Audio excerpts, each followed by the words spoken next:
Ignite brought full throttle to Boreham Wood. The fans were in for a right treat, but we're here to review the night's goings on.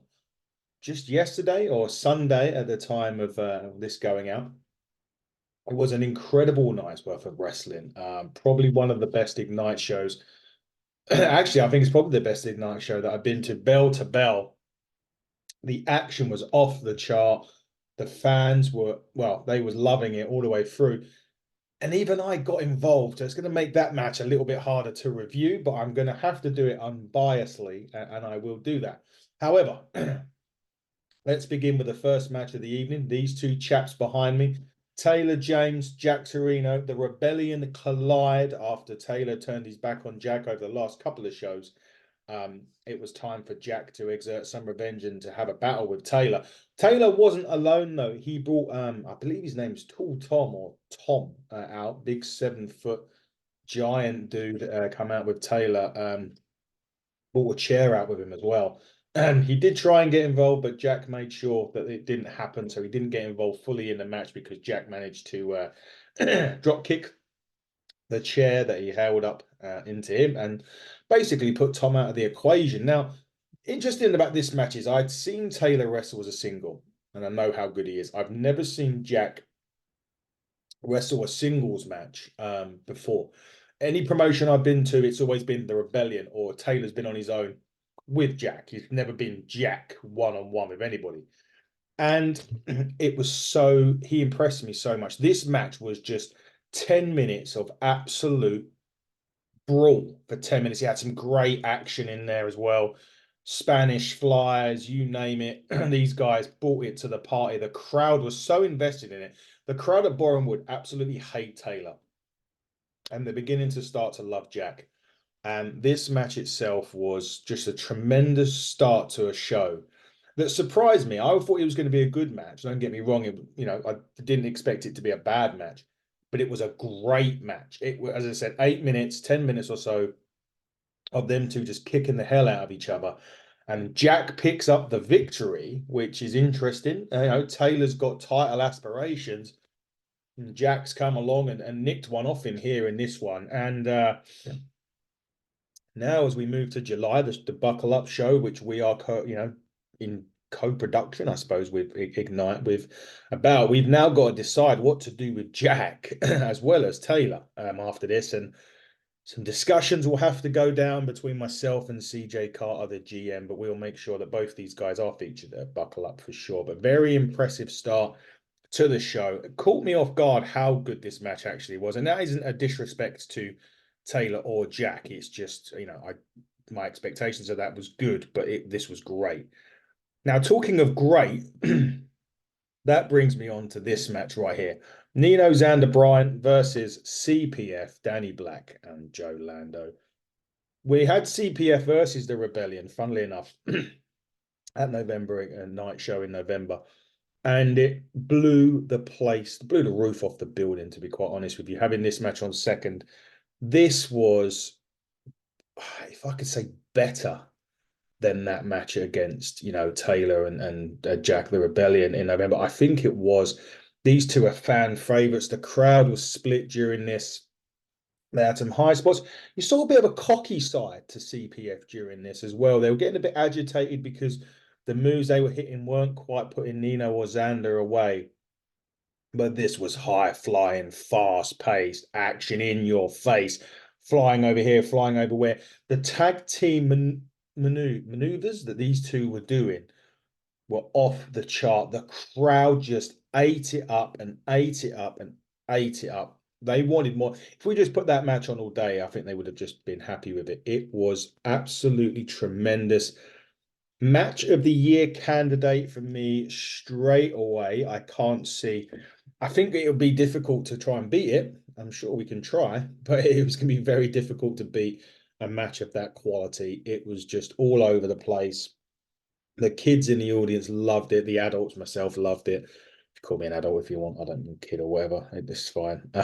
But it was brilliant. The Bryants did pick up a big, big victory over CPF. And the CPF are the Body Zone Tag Team Champions, don't forget. And they were umming and ahhing whether to put the titles on the line.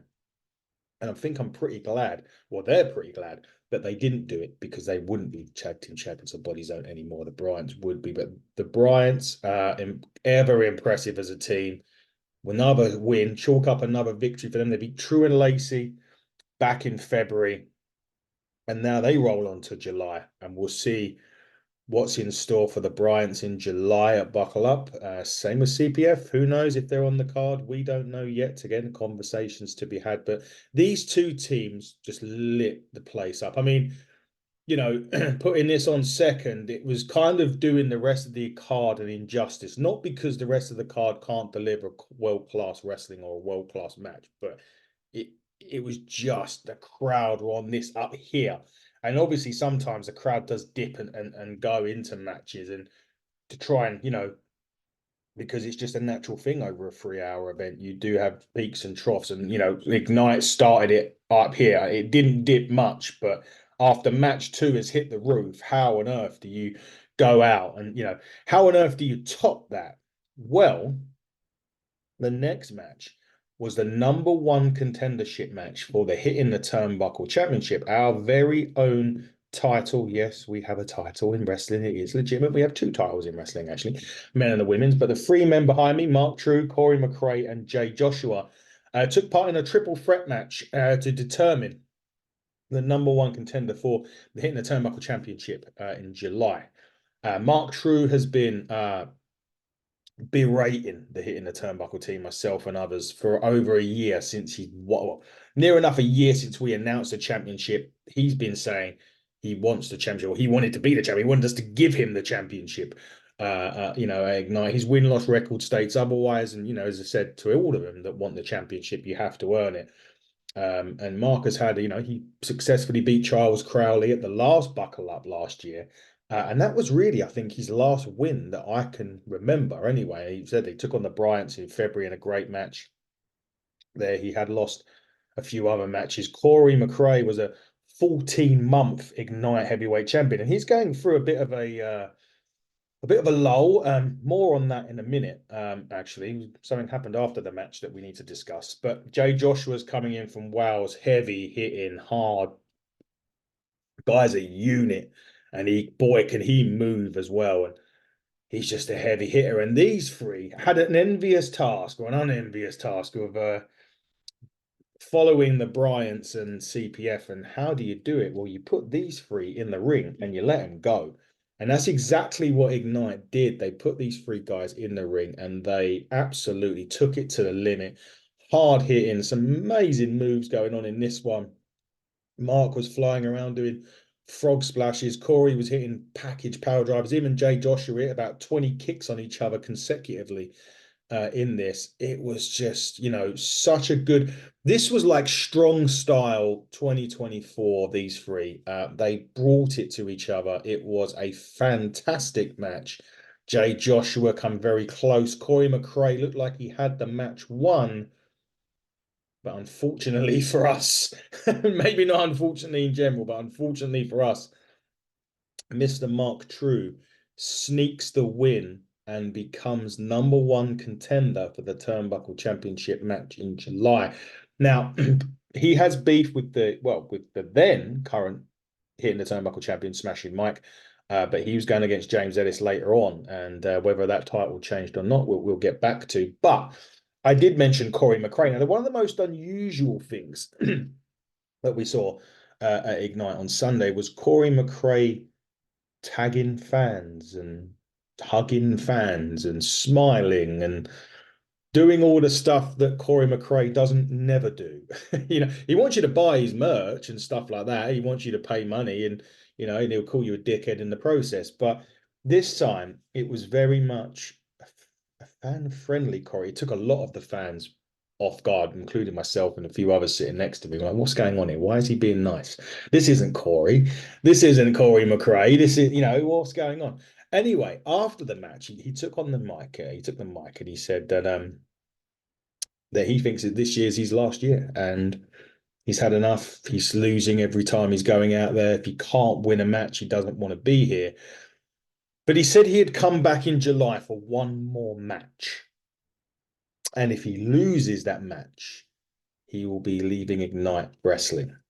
That's the big stipulation for his match in July. It's a shocker because Ignite without Corey Mcrae just doesn't feel right. And I've just gotten off the phone, a bit of breaking news. I've just got off the phone with the Ignite general manager, with Corey Mcrae's opponent. I can't announce it right now, but what I can say is Corey did say to me at the end, we spoke briefly at the end of the show, and he did say, whatever you do not go easy on me at Buckle Up. Don't, just because you may want me to win, don't give me the easy way out. Make sure you make the match one of the toughest matches that he could ever go into, because he wants to make sure, if he said if he goes out, he wants to go out losing to the best. If he wins, he wants to know he's beat the best.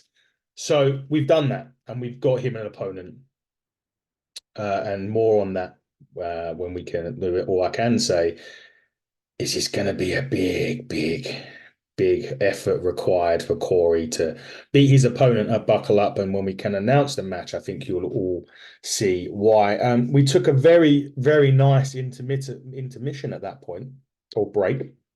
Would have been easy for me to say that at that point of the day. Then we had the raffle, like we always do.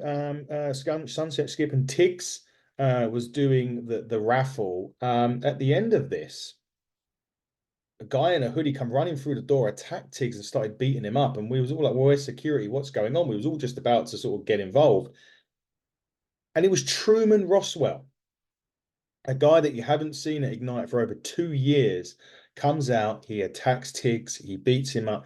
He gets on the microphone and he's saying about how it was a conspiracy, how he's never been booked since that day, yada, yada, yada. Have you forgotten about me? Do you even know who I am or what's going on?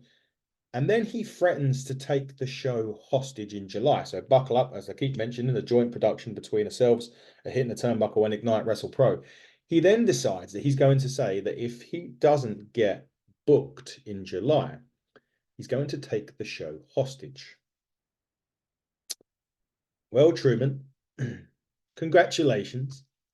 You are being booked in July, so there's no need to take the show hostage. We will announce your opponent or opponents at a later date. So well done for interrupting what was a fantastic show and put a big downer on it. Thank you for that. And good luck at Buckle Up, my friend, because you're going to need it. Anyway, after that monstrosity, became the Turnbuckle Championship match from us, the Hitting the Turnbuckle team. So like I said, we've got a title in wrestling. Amazing as it sounds, it was the match right after the interval. Smashing Mike, the champion, against James Ellis, who brought his manager, Big Man Blanche, with him all the way from Brilliance Country, or as everyone else knows it, Wales. Now, this match was controversial, to say the least. All the way through the match, Blanche on the outside of the ring is basically attacking Mike. He's grabbing his foot. He's getting on the ropes. He's doing all unsavory things. And then at one point, Mike is at the top rope. Blanche slides in and protects James Ellis from getting any move hit on him. And at that point, Nick, the referee, basically ejects Blanche from ringside, as a good referee would normally do. The match carries on. Mike hits a satellite DDT, goes for the cover. 1, 2. The ref is pulled out by the returning Blanche. The title is then in the ring. James Ellis hits Mike with the championship. 1, 2, 3. And at this point, the crowd are fuming. As you could imagine, their favorite, the most over guy in Ignite, Smashing Mike, at this stage has dropped the Hitting the Turnbuckle Championship to the Brilliance James Ellis. Cue me sitting in the front row.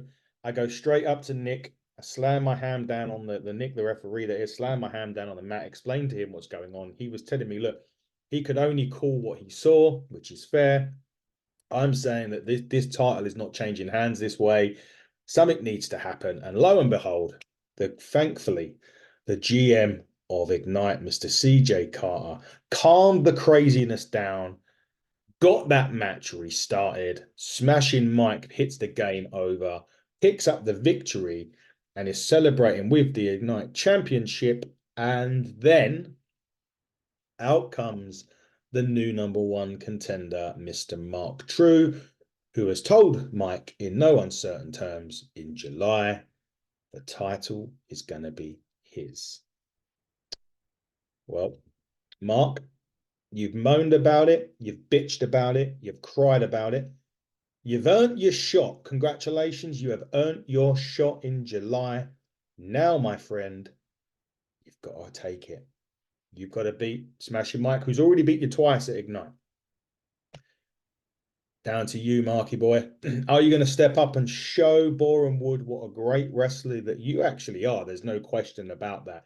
You are a superb wrestler. You're absolutely well, you're close enough to being world class. You're in your progress, your Rev Pros, you're killing it everywhere you go. You now get the opportunity to hold that gold. And this is the thing now, Mark, and one of the things I will say. I said to you all day long, the first day that you moaned about not being in the match or not having an opportunity, not being in or not being handed the title for one's sake, I said to you, earn it. And now you have. And now's your chance to earn the Turnbuckle Championship. And we will see if you manage to do it. Now, the next match going to be behind me is actually not the match that aired. We were meant to get, well, originally, before this, we were meant to get a Luna versus Sapphire Reed. Unfortunately, Luna had a leg injury, suffered in, I think it was February, the back end of February, early March. And unfortunately, that injury has kept her out. She's probably going to be back in a few weeks' time with any luck. But she was in there. She was there. We saw Luna. She did get announced before the match. And we was meant to get Artemis versus Sapphire. Sapphire unfortunately suffered a shoulder injury over in Barcelona a couple of weeks ago and couldn't compete in this. Now, there was a long-running story between Artemis and Sapphire. Sapphire had allegedly injured Artemis on her way to the show in February, which ruled Artemis out of the match with Sapphire. Now, this time, Sapphire was ruled out of the match with Artemis because Sapphire sustained a shoulder injury. Nevertheless, in Artemis's place was the incredible Chantal Jordan. And this was a hard-hitting women's match. Chantal Jordan actually had a busted up nose from, I think, a match that happened at the weekend. So she come in, nose all covered in plaster and stitches and God knows what else. These two had a very, very hard-hitting match. Artemis picks up another hard-fought victory in her quest to start climbing the ladder of title opportunities at Ignite. It was a great, hard-hitting encounter. Artemis at that point picks up the microphone and says, basically, Sapphire, look, you took me out. You're kind of dodging me a bit here. So if you're afraid to face me one-on-one, I've got a partner, pointing at a Luna. Maybe you should go and get yourself a partner, and I'll see you in July if you've got it in you. Unbeknownst to Artemis, Sapphire is there and accepts the challenge for July. It's going to be a Luna and Artemis versus Sapphire and her partner. Now, I've had communication from Sapphire about who her potential partner is going to be. We need to get it all agreed by the Ignite GM, CJ Carter. Once we do that, we'll be able to announce the match. Suffice to say, Sapphire's mystery partner could raise a bit, could be very interesting, to say the least, and more importantly, she may want to demolition some of the roster. Nevertheless, we'll have to wait and see if it all gets agreed and signed off, and that will be another match for Buckle Up. We can't wait to bring that to you. We keep mentioning it. It is our joint show with Ignite. We're very much looking forward to it. Tickets have, I haven't checked recently, but they are going mad. They are literally flying out the door of the tickets. So you need to get on that link. The link's at the bottom of this. Do not miss your chance to come and see the show of shows for Ignite and Hitting the Turnbuckle. Their WrestleMania, our WrestleMania, is coming the 14th of July. Do not forget that, and I will be hyping it up after this as well. The last match, the main event of the evening for the Ignite Heavyweight Championship was, of course, not CPF. Again, we've already seen them. Was, of course, Adonis Payne versus Tommy Kyle. Tommy Kyle won the #1 contenders match in February to get his shot, which he wanted straight away against Adonis Payne. He would have took it that night if given the opportunity. Again, another highly competitive encounter. Adonis Payne's entrance is money. He looks like a champion. Does he compete like a champion? Well, that kind of remains to be seen in this. This match was very, very good. Adonis initially got the mic and went, I don't lose a title if I get counted out. See you later. And he was going to leave. Tommy chased him around the ring. They had a competitive encounter. Adonis was looking for every potential way of getting disqualified as he possibly could during this match, including thumbing in the eye, a couple of low blows. I think he threw Nick in the way of a spear at one point. And that's really how the match was going to end. There was a bit in the corner. Nick again took another hit from, I think, Tommy Kyle, who then got low blowed and he got hit by Adonis Payne's finisher. And then 1, 2, 3, Adonis Payne retains the championship. He did also use the belt at one point during the match. Didn't get the pinfall, but he did retain the championship. However, CJ Carter comes out at this point and gives Adonis Payne the news that he probably didn't want to hear. Come July, buckle up, 14th of July, Shenley Road. In Boreham Wood, Adonis Payne will be defending the title in a fatal four-way, no disqualification match because he's got away with too much. He's had 2 title defenses and practically cheated his way through them both. So he gets the fatal four-way at Buckle Up. It is Adonis Payne versus Tommy Kyle versus the man that Adonis Payne, well, did win the title off fairly, albeit with a cash-in after he had a match and won the title off of Corey Mcrae. That man being the damn dirty dog, Gene Money. And the choice of the hit in the turnbuckle to complete the fatal four-way match was man like Dries. Yes, the man and the master of the 0121. The lyrical dragon will be the 4th man in the fatal four-way no DQ match to main event Buckle Up on July 14th. Like I already said, tickets are absolutely flying out of the blocks. If you do not get them early, you will miss out. So go to Eventbrite, type in Ignite Buckle Up 2 or Buckle Up 2024. You will see the link. Get your tickets now because with the stuff that we're yet to announce, you will not get a seat. Well, it could even sell out before we've announced some of this stuff. So I would really, really recommend you getting your tickets now. But Ignite put on a sensational show on Sunday with Full Throttle. It was fantastic to be there. Lovely to see the guys as ever. But they'll be back and we'll be back at Shenley Road. Again, remember that date, July the 14th. Buckle Up 2024. Do not miss it. Tickets are on sale now. Get them while you can. But until, well, not until then, because the podcast will be back with loads of stuff between now and July. But until the next Ignite show, everybody, stay safe and good evening.